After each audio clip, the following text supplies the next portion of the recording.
Last week, we watched the 1973 blaxploitation film Coffee, and it was awesome. It was an action-packed film, both written and directed by Jack Hill. In the film, there is a nurse named Coffee who goes on a killing spree to get revenge on all the pimps and the drug dealers that got her little sister addicted to heroin.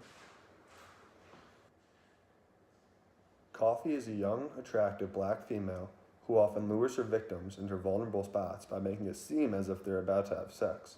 And then the ultimate surprise comes when she ends up pointing a gun in whoever's face. And as the movie continues, Coffee, goes along her journey and then ends up killing almost everybody who could have possibly had something to do with her sister's addiction. And it's strange, too, because much of the relationships she had prior to this quest also were involved in the drug game.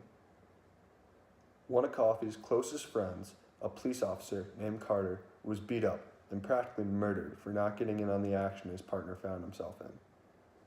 And her politician boyfriend was also in on the action. At one point in the film, he even said he didn't give a damn about Coffee and granted permission to kill her after they had claimed their love for each other earlier on in the movie. I think much of the backstabbing that went on in the film just spoke to how corrupt things were in certain places back then. There were police officers and politicians, prominent people of power getting involved in drugs.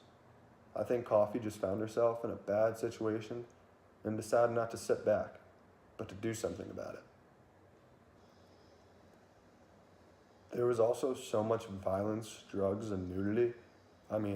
As one could have probably imagined.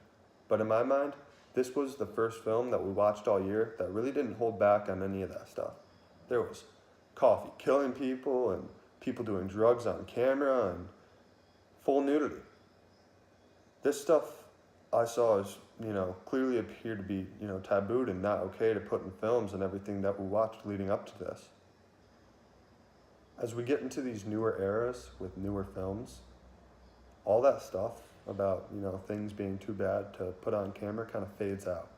There's now an official rating system which allows people to realize what they're getting themselves into before they even have to step into the theater.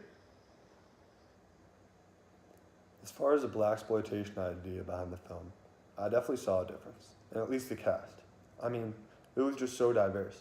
There was all sorts of different races playing different roles within society. Coffee's best friend, Carter, was a black police officer, and his white partner was corrupt. And her boyfriend was a black politician, and Coffee was a nurse.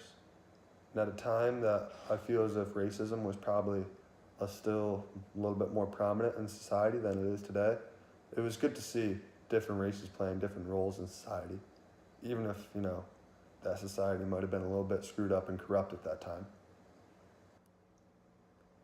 There was also a lot of really, really beautiful shots and light work in this film. One of my personal favorites was earlier in the film when it was a shot through a fish tank that had Coffee and her politician boyfriend laying next to a fireplace. It was really romantic. But I saw it as kind of like a benchmark for how far film had come in the past several years leading up to when this film was made. It was very impressive. There was also a lot of really, really good action shots. As I sort of mentioned earlier, and you could kind of assume, a lot of them were pretty gory, but there was some great fights and stuff like that in the film too. A lot of stuff that we really had not seen prior to this.